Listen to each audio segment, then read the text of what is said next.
Welcome to Concordia University's fourth space, and thank you for joining us for today's event, Honoring Dignity and Resistance, a response-based approach to counseling and social justice. We are streaming to YouTube, live from Fourth Space, and we are located on unceded Indigenous lands here in Tiohtià:ke, Montreal.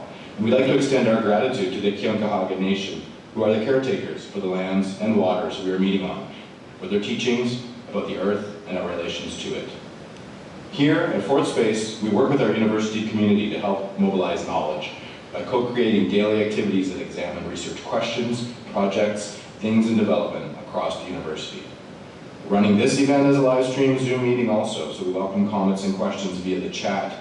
Those of you here in the space, if you have any questions, let us know, raise your hand, and we'll bring a microphone over to you. And with that, it is my pleasure to pass the microphone over to Kathy Richardson, who is Métis with Gwich'in and Cree Ancestry. She is the director of the First Peoples Studies and the assistant co-director of the Center for Oral History and Digital Storytelling, as well as the Concordia University Research Chair in Indigenous Healing Knowledges. Kathy, welcome back. Great to have you. Thanks so much, Douglas. Good morning, everyone. Tanse Nito Tantek. Kinu Isqueyu Nitsigasen, Kathy Richardson Nitsigasen, Leo Ote Pamiswak. So I said that my spirit name, my Cree name is Golden Eagle Woman, Kinu Isqueyu. My European name is Catherine Richardson, and I'm very happy to be here, grateful to be on the lands of the Ganyangahaga, where I try to be a good guest. And this is one in our series of good medicine talks that the chair in Indigenous Healing Knowledges brings forth to share teachings that are of great interest to me personally regarding counseling, healing, and Indigenous and land-based knowledges. And I am here today with two wonderful ladies from the Kaskin Nation. They're my aunties, they're my mentors. I've been their servant, I've worked with them, and I've known them for almost 20 years now. I think when I first came up to see you, I was like a little puppy or something. And I'm glad that we're all such in good shape still. So I'm going to pass the feather, first of all, to Anne Major-Rader. She's a former chief of the Liard First Nation, the director of the Liard Aboriginal Women's Society, and then she's going to pass it to her sister, Mary Maja, also Kaska Elder, and you can get to know them a little bit and what they're about. And then we're going to talk about response-based practice and how these two wonderful women have been applying that to bring safety and social justice for women, men, children, others in Yukon. So over to you, Anne. Good morning, everybody, and thank you for inviting us, Catherine. It's such an honor to be speaking with you today, and happy that you're healthy. My name is Anne Major-Rader. I'm the executive director of the Liard Aboriginal Women's Society. I'm Kaskadena. I'm a Wolf Clan member. I come from a large family. Pretty much all Southeast Yukon is related to me. I had amazing parents who were very traditional, who taught me culture. And I have amazing sisters, like my sister Mary Maja, who teaches me all the time about Venegat. So thank you so much for allowing me to be here. Susan. Well, my name is Mary Maja, and I'm a Kaska Crow elder. And I have been with the Liard Aboriginal women for quite some time, over 20 years. We grew from very small to, I guess, 3/4 of the way now for getting involved with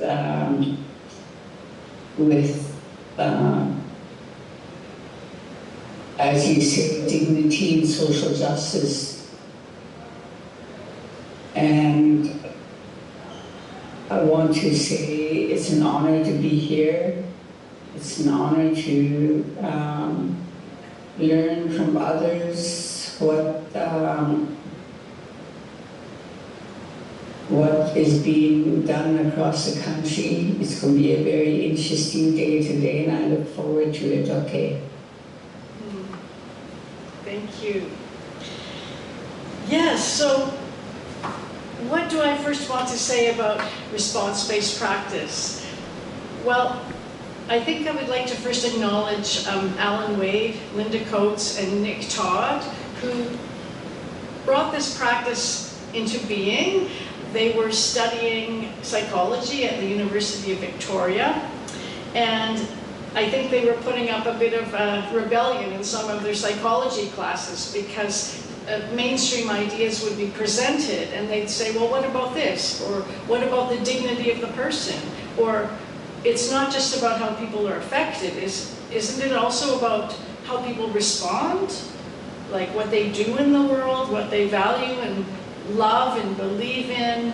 Isn't it about looking at social interaction? You know, how we move with others and with the earth, you know, with the environment? Isn't it more of a social phenomenon than just talking about human beings who are agentive and spirited, as if we're just, you know, like hit with a rock or something and the interaction stops there?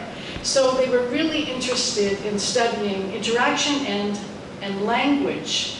They were particularly interested in how acts of violence are often misrepresented in society and in media in ways that blamed victims and also pathologized victims, said not only did this bad thing happen to you, but because of it, you're deficit in all these ways. So they took this idea of the colonial code because, you know, we know that Western psychology developed at a historical moment in time where European countries were colonizing the whole globe, basically. And so psychology was just one of many tools for subjecting people to European rule and land theft. So they explored ideas in this context. And then later, others joined them, such as myself and Shelley Dean and Anne Majurader and her sisters, and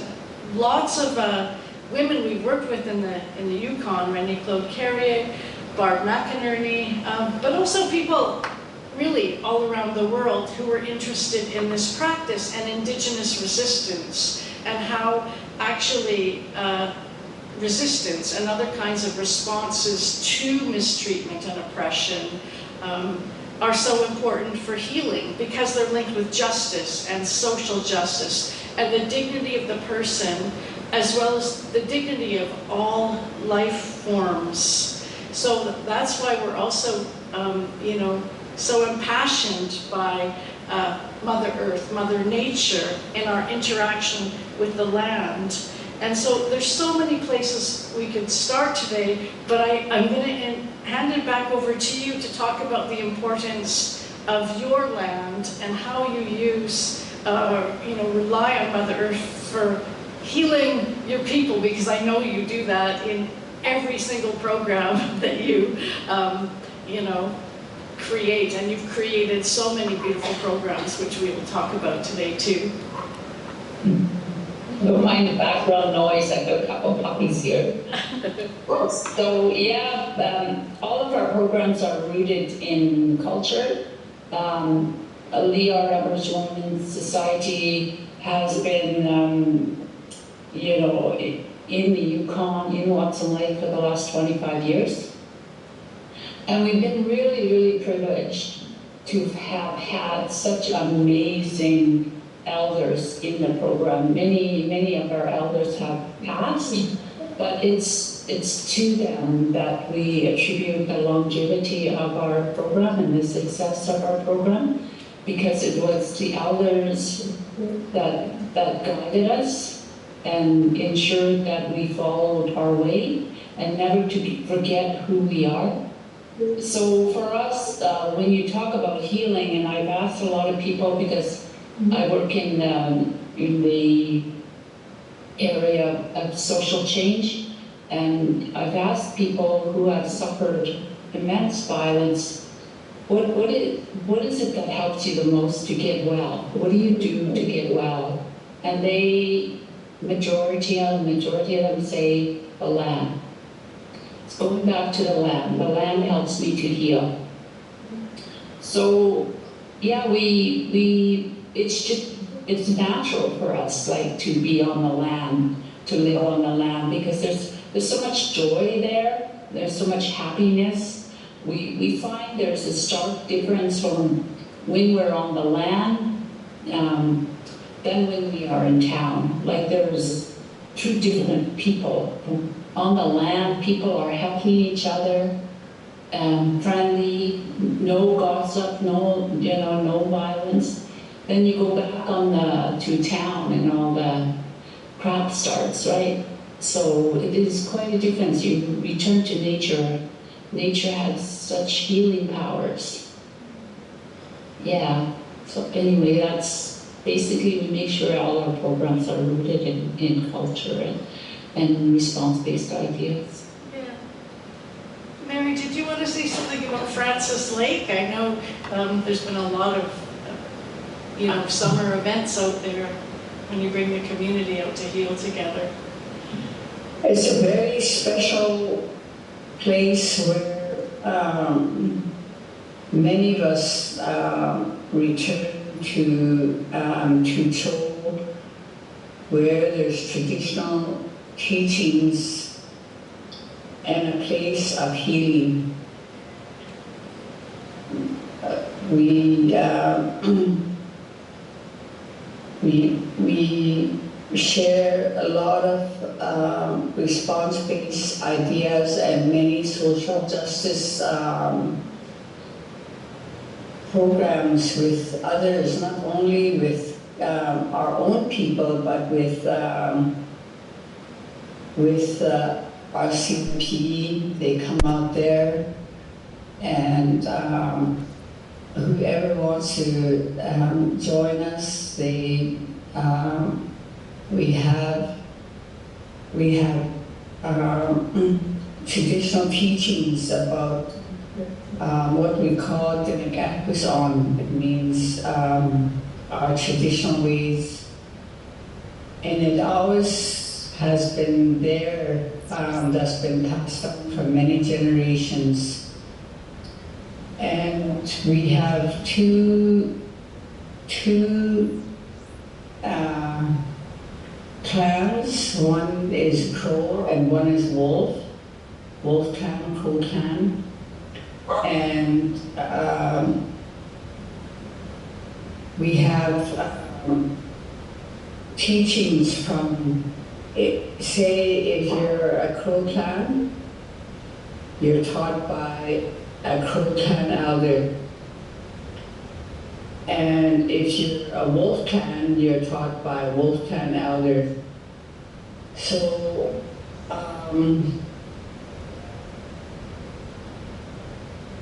through marriage, one has to be Wolf clan, the other has to be Crow clan. And there's no blood ties between the two. That's why it was from generations back. We have that. We have those the two clans that does things. We use them in potlatches. Potlatches are carried out by sometimes if a person dies, the opposite clan does all the work, and the other clan doesn't do anything, not a thing. But you read it in the history books, and they would say, "Oh, those other ones. There were some natives there. They were lazy. They didn't do nothing." And there were some that did all the hard work, but they can't see, they don't know that um, we practice our traditional ways. One can't see why we did those things. It's not because one side is lazy. It's a tradition we have followed for generations.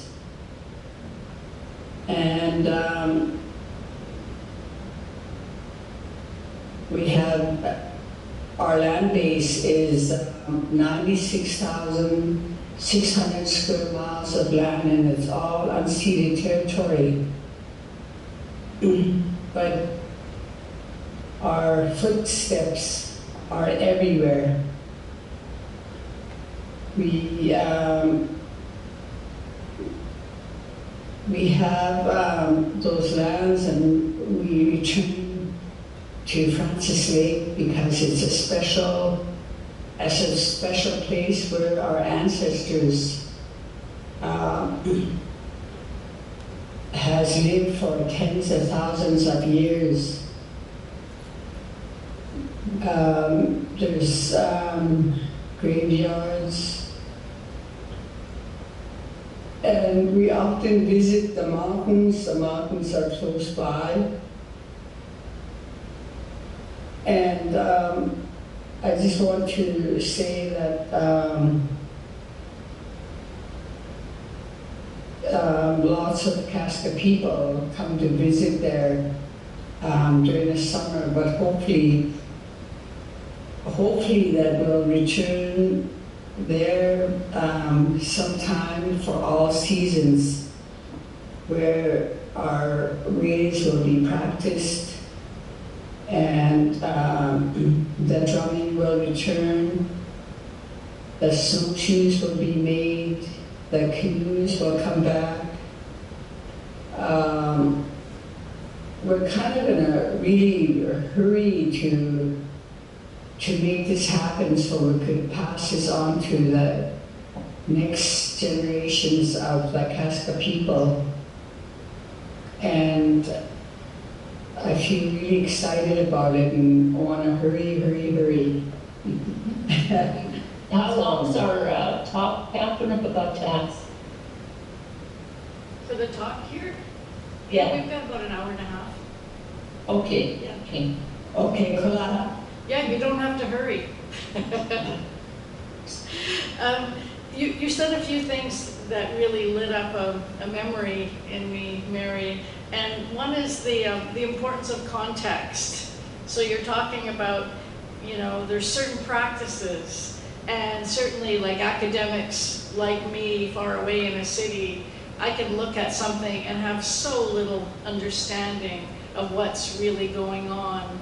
And that's kind of a parallel with response-based practice, because when you see that somebody's story or experience has been taken out of context, they really do look crazy, or it doesn't make sense. But when you listen to people and they fill it in, they tell you everything that's been happening for them, and how are they being treated by family, friends, and professionals, and the social system, all that kind of thing. You get all this information, and suddenly whatever they're doing makes absolute sense. And it really contests the idea that people are mentally ill, or that they lost the plot, or whatever. And I also thought of this in relation to you mentioning that the RCMP come out sometimes to Francis Lake, because as we remember, Anne put together the Together for Justice program, probably, I don't know, like 8 years ago now. And so that meant that Alan and I came up and we worked with you all, and we met with RCMP for 2 whole years to address systemic and interpersonal racism against Indigenous women and Indigenous people in Yukon, in policing. So we did a lot of work, a lot of processing together to make it safe enough for RCMP to come into community and be with the people and develop relationships, so that when somebody actually knew a particular RCMP member, they were more likely to get better service, or to get help, or to have a real relationship, and that took 2 years. That training was successful was because the CEO at that time, Peter Clark, made sure that he attended each one and that he had all of the officers attend. So being that RCMP are like a paramilitary organization, they follow the talk.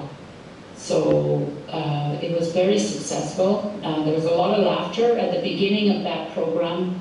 I always remember in Whitehorse where the elders and the women all sat on one side and the RCMP were the other side of the table with their hands crossed, very afraid. And it was interesting. There was a transition towards the end, where there was a lot of laughter, a lot of coming together. And interestingly, prior to that program, what sparked it was an outrage by the Yukon. The Yukon was just outraged because one of our First Nation men died in the cell in Whitehorse, Yukon, and with RCMP slurring racial comments, and he laid there in the cell dying, and they didn't give him the help that he needed. And the other thing that happened around that time was two RCMP were accused of rape of a woman in Watson Lake. And then the Yukon called for an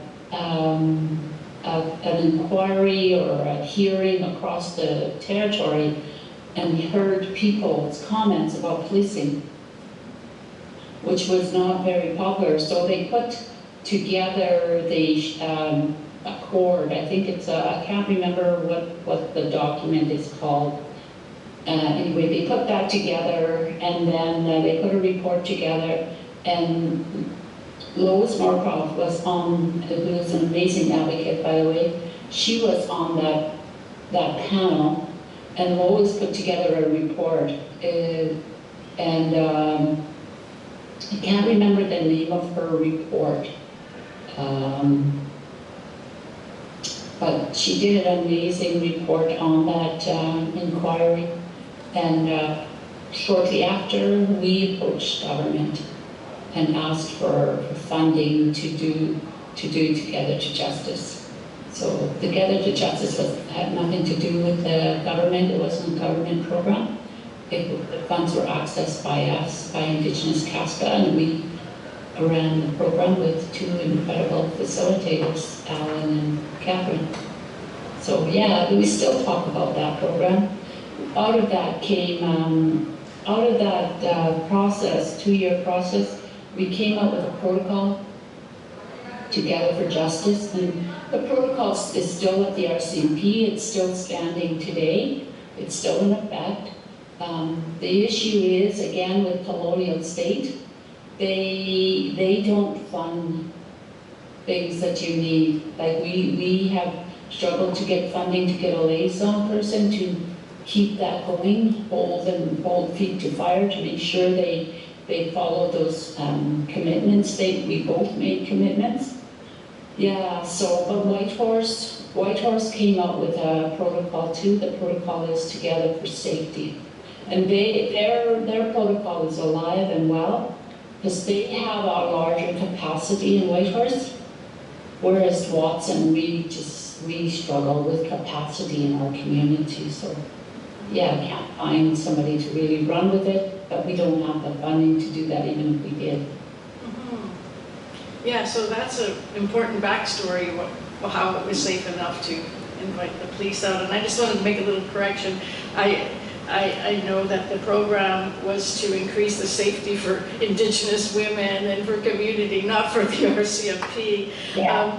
But I just wanted, again, thank you for that opportunity, and I'll say it was the most difficult facilitation I've ever done in my life, but it was also the most rewarding because the intensity and the polarization and the historical harm that was all in that room.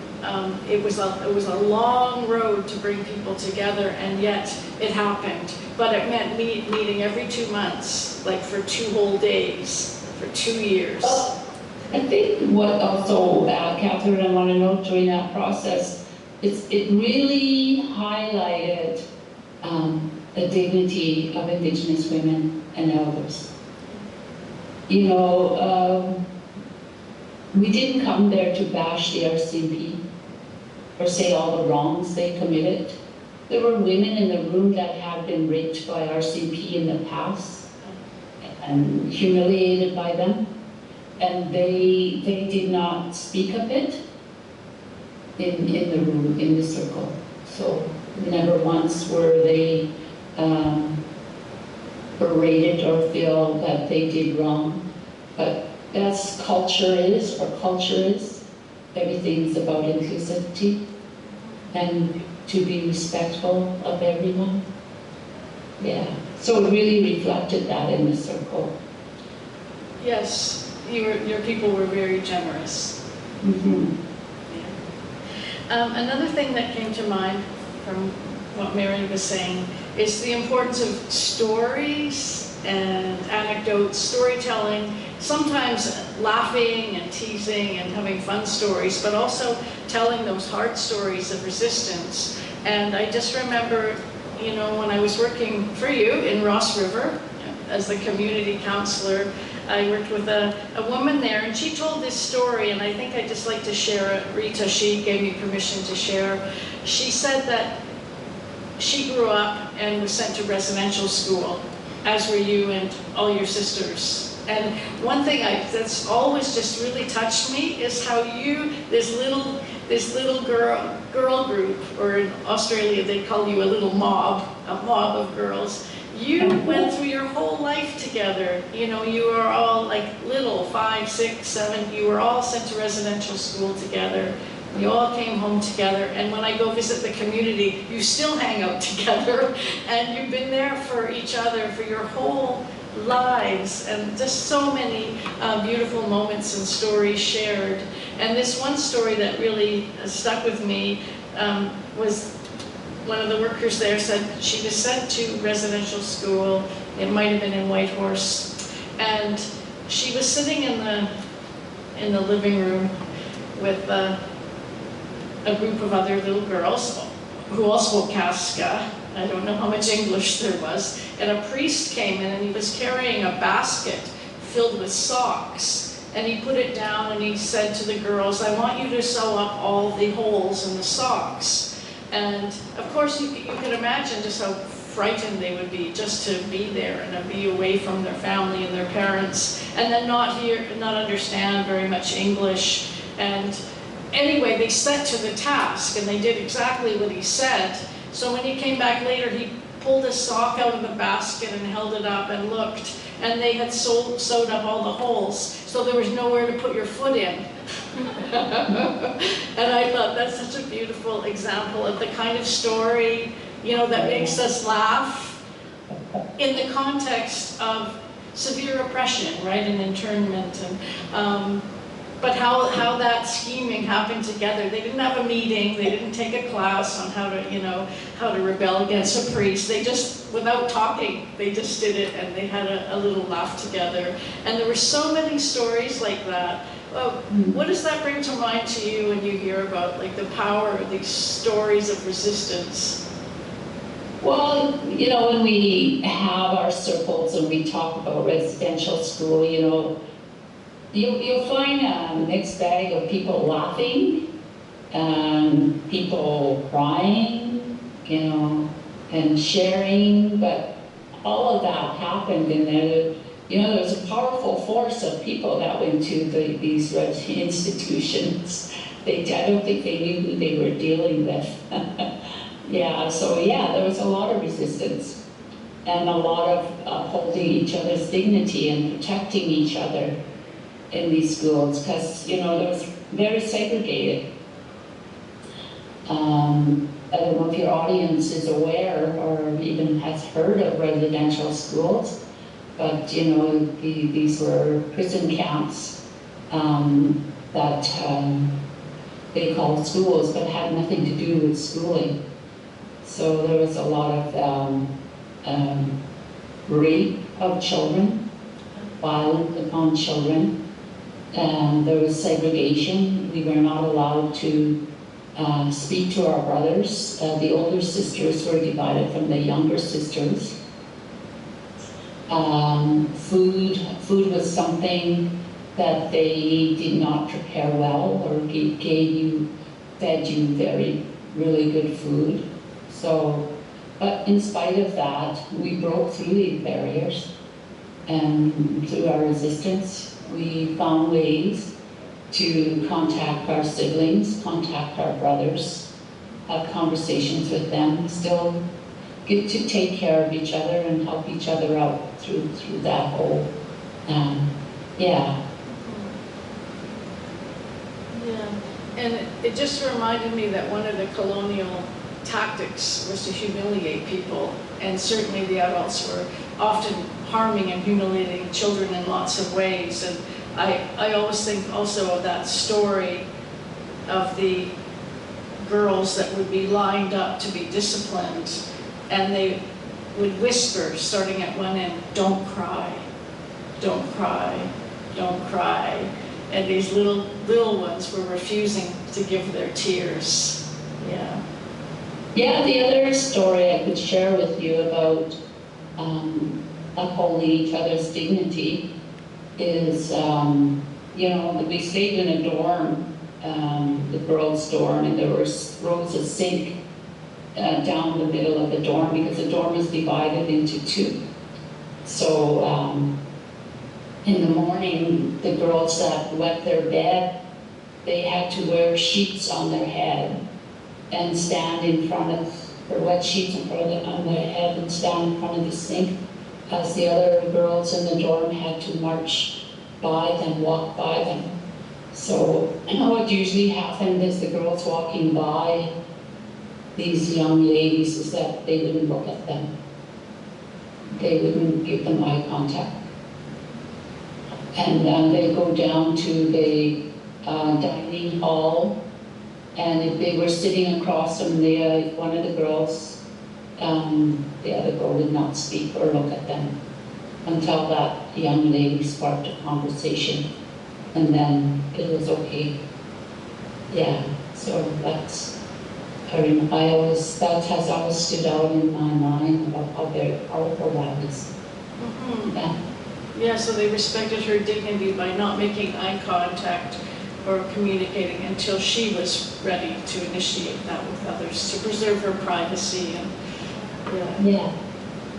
Mary, Yeah. did you want to share some thoughts about dignity and collective care?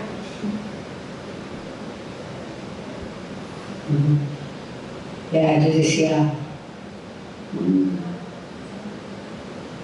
Golden Beach. Yeah, Who's later can see that?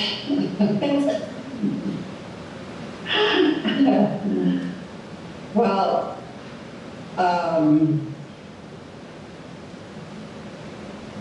there was, when we were ready to go home, they gave our clothes back. We all had to have school-issued clothing to wear, everything. They took away our home clothes, and at the end of the year, end of the school year, usually in June, late June, and they gave back our clothes, so all the kids would just rush and change back to their home clothes, even though we grew quite a bit. Our pants, everything was really short, and our tops were really, really short. And we all rushed to wear our home clothes. So it means going home. We felt so happy for going home, and we didn't care whether our clothes were small on us, we were happy to have home clothes. You can just Yeah. imagine walking through the community and seeing all these young people with their short pants and their sleeves because they'd grown a foot. Yeah, beautiful story. It reminded me of the residential school at Cooper Island and some of the stories that came out of there. Delmar Johnny made a film about it, and one of the things he said was when new children would arrive, all the other children would run up and they would try to smell them because their clothes smelled like smoke and they smelled like home. Yeah.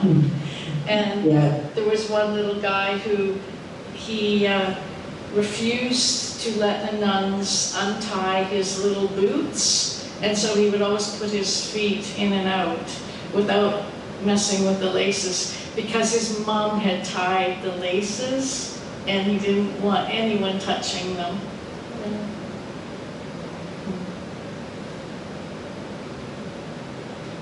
So when you hear stories like that, you know, you talk with people and they share, it really points to what they love and value, you know, the preciousness of their relationships, and how, you know, thinking of those can keep you going for a long time.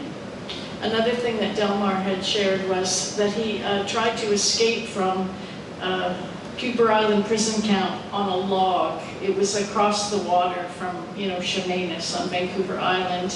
And he got out on a log, and I think he took it all the way across the water, and when he was there, you know, the Indian agent picked him up and took him right back. But he said he could live on that story for years there because of that fuel, that, you know, that life force, and that, you know, the spirit of resistance. And of course the children loved it, that, you know, he was a bit of a hero.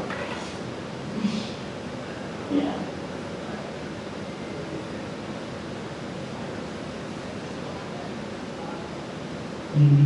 So what do you, yeah, go ahead.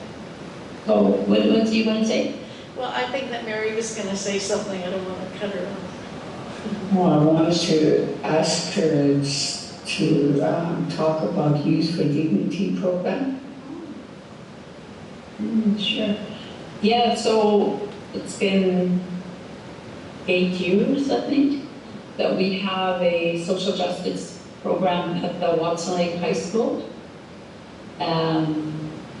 The program is about teaching grade 8s to 12s. It's self-selective and understanding response-based ideas, addressing violence. So we have 2 amazing facilitators, Renee Claude Carrier and Julie LaLiberté.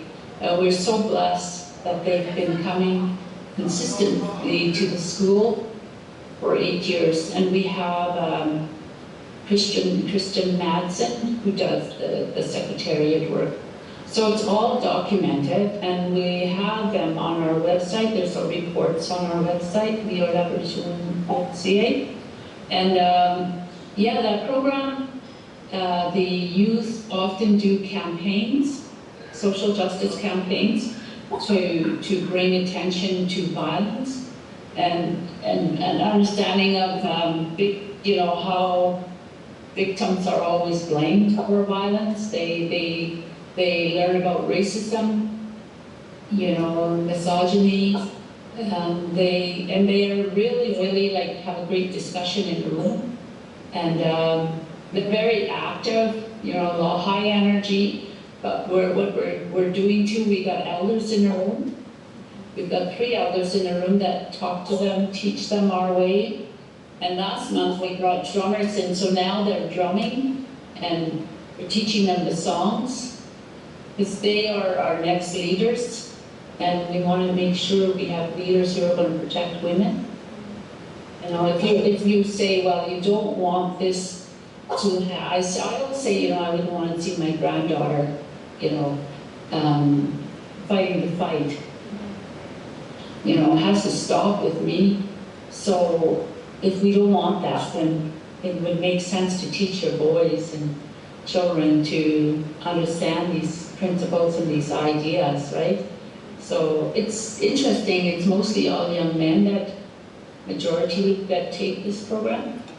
Yeah, so I heard a really beautiful story somebody shared of the grad last year, or a couple of years ago there was a grad, and then they said that when the girls had to go to the washroom, one of the young men from the Youth for Dignity program walked over there with them and made sure they were safe. So it's encouraging when you hear those stories about that and things they're doing, the little steps they're doing. Yeah, it's a powerful little program, and it has helped to educate because it's a ripple effect. So the community, our community has not had a very good history on positive social responses to victims of violence. We grew up in a lot of violence and suffering, and always women have been blamed, and still today women are blamed. But with the Youth for Dignity, they have helped to change that, and we take it upon ourselves too in our circles. When somebody is talking, we say, no, that's not right. That's not true. So we try in a gentle way to correct people. So I feel that seed is being planted in our community. Yeah. And negotiated street lights. Oh yeah, that's right. So the Youth for Dignity for many years have been trying to get street lights up to the 2 Mile, our community, and it's finally happened last year. And they know how to resist. They had stop signs one year to put it in. Watson Lake is really well known for the signpost forest, and so it's got lots of signs so the youth a couple of years ago put one sign up that said "Stop Rape," and somebody took it down. So we heard it was the town because they didn't want to show that our community has rape. So the Youth for Dignity met with the CEO, who was actually Cam Lockwood, who was the head of the RCMP. And they drilled Cam, and they put up 10 signs. So now, the 10 signs, it has stop rape signs in the signpost for us. And we also have a mural at the signpost forest, a beautiful mural. Yeah. That the youth have put up, and behind the mural they've got their fingerprints and their pledges to end violence. So, yeah. Beautiful. I can't wait to get up there again and see it. Yeah. So one of the things I heard that this group was doing was they launched a campaign to change the criminal code of Canada, because one of the things that we talk about in response-based practice is fitting words to deeds and using accurate language to talk about what's going on, right? So in the criminal code, a lot of times violence gets magically changed into sex. And so they'll talk about somebody, being involved in sex gone wrong, or different things about sex, when really it's categorically different. This is violence, right? And so they put a proposal together to have that changed. Don't you think it's phenomenal? Oh, it is. Yeah, it's amazing that they did that took that upon themselves. Yeah, wrote letters and did a campaign to change those sections of the criminal code. Because they know that sex is consensual, two willing people, but violence isn't, and that difference in the courts is so important. I guess there's two more topics I want to touch on with you before we wind up, if you have the energy for that. And one is I'm so curious about how you gently kind of challenge trauma talk, because it's still like trauma-informed everything. We're in favor of dignity-informed everything, but we work with the idea that in our being, the spirit is in charge, and the brain is the servant. The brain isn't the master of everything. And so when you talk about violence as taking place in the social world, that is a political act, and we work to change society. But if we talk about violence as being something wrong with the individual person's brain, with the victim's brain, then that's, if I say, where does trauma exist to people? Well, it's in the brain. We talk about neural pathways and this and that. And like Alan Wade says, we've been working, psychologists have been working for decades to stop men's violence by tampering with women's brains, and it's not working. So we share this ideological position that we need to address violence, not women's brains, right? And I know that that's been so important to you to, put up a barrier when you go to a talk. Maybe a psychologist will come in or somebody who's training, and they talk about everything that's wrong with the victim and their brain. And I know you have this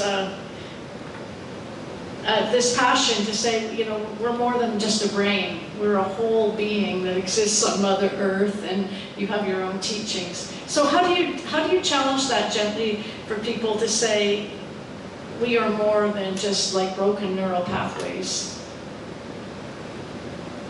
Yeah, for myself, when I'm in a room and there's a lot of trauma talk, it just feels uncomfortable in my spirit. It doesn't fit, it doesn't align with my truth. And I have followed the trauma talk a lot of times when I was younger, and everybody, there's immense suffering. People want a way out of suffering, and there's no fault in that. And but the problem I find with the trauma theory, the trauma discourse, is that they attribute to there's a problem within the individual, and oftentimes it's a lot of pathologizing, like it used to be way worse. You lack parenting skills, you're lacking this, it was all this. You'd go to, no kidding, you'd go to a workshop or a conference with residential school, and they'd have a board listed with our defects. We lack this, this is wrong with us, this is wrong. And that all stemmed from the trauma world, because without context, you really don't know the story.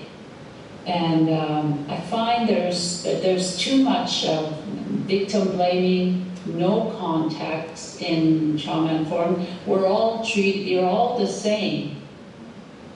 If there's a problem, they pathologize on one person, well, the whole group has this problem, right? Without looking at the individual and the individual spirit. What I like to follow is I like to follow our traditional way. My ancestors and how they taught us how to look after each other. We know that. It's inherent in us. It's in our DNA, how to take care of each other and how to help each other through our suffering. And it's not that I would say there's anything wrong with you at all, absolutely. My mom would never say that. My auntie would never say there's something wrong with your brain. That would sound funny to them. But what I like about trauma and the resistance and response-based, I find it's much closer aligned to our traditional way, because it respects who we are as an individual, and it looks at the resistance. So really, there's no addressing of justice. There's no social justice in it. Yeah. So how are you going to change society? if you're internalized, if it's everybody, if it's in every individual, right, that has endured violence or suffering. So I really, I support, that's the way I am. Like how I came about really gravitating towards a response-based idea was, it's an individual, it was my personal need, because I met Dr. Alan Wade, and I remember when I first met him, I had always, wow, I always thought, I kept saying, oh, I'm such a codependent. I'm such a codependent. And so the only one that challenged me in that idea was Alan Wade, and he said, oh, Alan, Anne, could you tell me more? What is a codependent? And I said, well, gosh, I'm always looking after everybody, you know, taking care of my daughter and helping this person. And he said, well, that's really interesting. He said, I wonder where you learned that from. Oh, I said, my parents. My mom taught me how to look after people. Oh, he said, do you think that your mom was a codependent? I said, no, that's Casca. That's a Casca. So, you know, it shifted my thinking. Yeah, it shifted me away to look at, you know, these things that I do that, where did it come from? Who taught me? And that's what, I feel trauma-informed doesn't do that. It doesn't, it's not curious about who the individual is and where they get these notions from, right? Or where they get these strengths. Like, you know, tell me more about your dad, you know? Tell me more about your culture, you know, how that helped you? Or the people that say, well, the land helps me. Tell me more about that, right? You get curious. And rather than, oh, there's a defect in you, there's a problem in you, you know? It has not, it's, yeah, they don't look at context, because in the North, when a woman faces violence, it's quite different than the state in the South, where there's more resources. So you do things differently where you live, and you do things differently where your cultures are, right? So, well, there's lots of influence in one individual and how they respond. And we're not all cookie-cutter people that fits into this trauma template that they have, right? Yeah. I was at a conference, I was chuckling with Mary, because my sister here, because I went to a conference in Edmonton. It's the Trauma Informed Conference. Well, I walked into a room with all non-Indigenous people, and I was the only Indigenous person who walked in the room. And they kind of all looked at me, it's like, are you in the wrong room? But they sort of taught, it was too heavy, it was too much for me. And I said to Mary, oh no, I texted her, I said, oh no, I don't know, I'm in the wrong circle here. And they're talking so much trauma, she says, resist. Resist.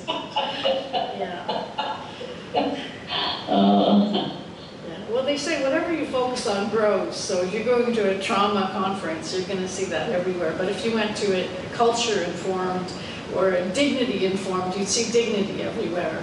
And like you said, we can't collapse our life experience into one category, because you know, that word trauma is used whether you're in an earthquake, a car accident, or sexualized assault. They're all very, very different things, and we respond differently. And it's how we act in the world that is so unique to who we are as a person, as a spirit, as a Casco woman, as a Métis woman. All that context is so important, right? So what do you do, Mary, if people say that you're codependent? Well, I resist for one. Okay. Run. Run the other way. Well, anyway, we all got away from what they call precarious counseling. Because it keeps us there in that circle of violence. When we had violence done to us, it keeps going round and round and round. It doesn't help us to get better from those trauma that we faced as a child, as a teen, as an adult. It never goes away until we talk about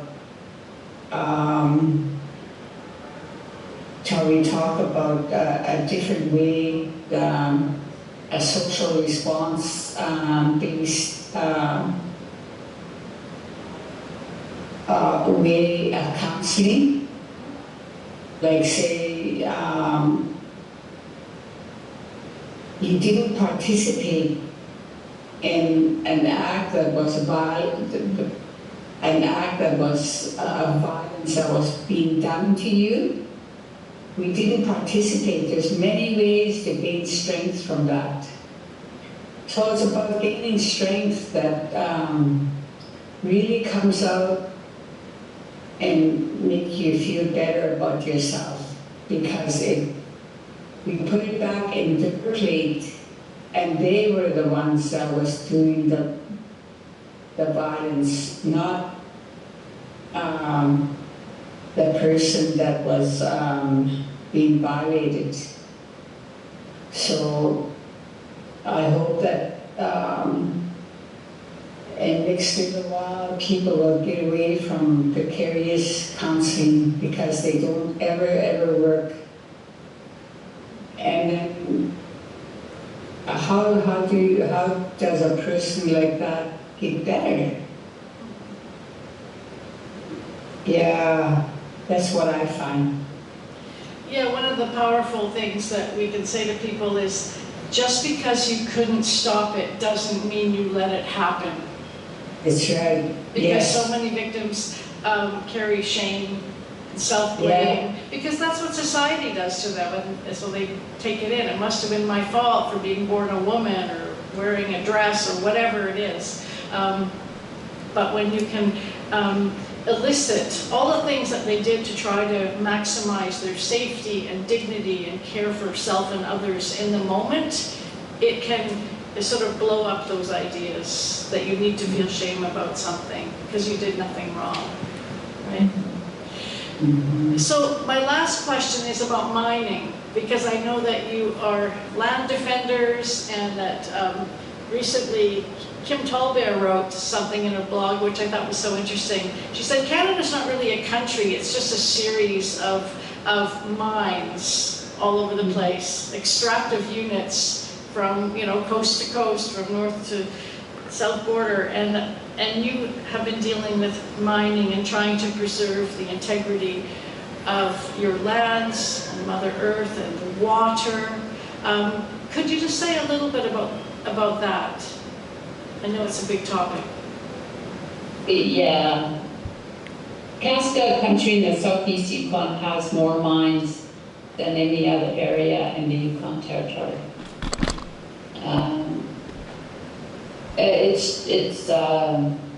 These mining companies take no responsibility to clean up the mess.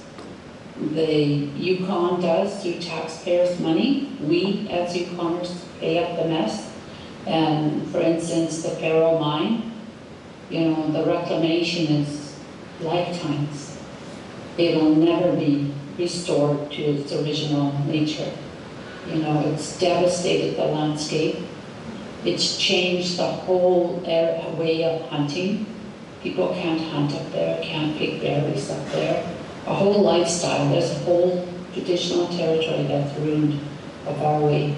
And these mining companies, what they do is take the money.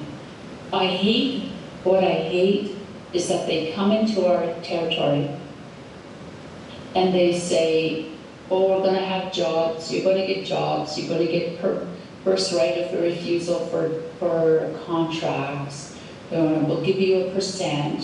So what happens is the council, chief and council sits down and negotiate a SEPA, a social impacts agreement with them that determines, okay, what share you'll get of this. It's nothing. It's nothing. But they come in and they split communities. They split the communities because our communities live in poverty. And so they start giving money, paying elders, and then to support them. And then these elders and community people start, they start arguing, putting down people that resist these mines. And people that come in and look into our community say, oh, that's lateral violence. They call it lateral violence. What they plan to do to mitigate the caribou is they plan to build a bloody fence. It's like, they're crazy. And so where we're at right now is the Ross River Dana Council is filing an appeal. And so right now it's going through the water board. And you have the powers to be, the state is behind it. So with the state behind it, you can bet it's going to go ahead. And it's like David and Goliath. That's exactly what it is. They know that Indigenous communities, we don't have the money to fight them. And certainly, the political power with the people, riling up and, it's not there. It's not there. There's a few of us, but, there's not a lot of people that will come out and rally and, unless you have a leader that knows how to rile up people and get people motivated, I'll have to bring the Mohawks in, I guess. They know how to do that.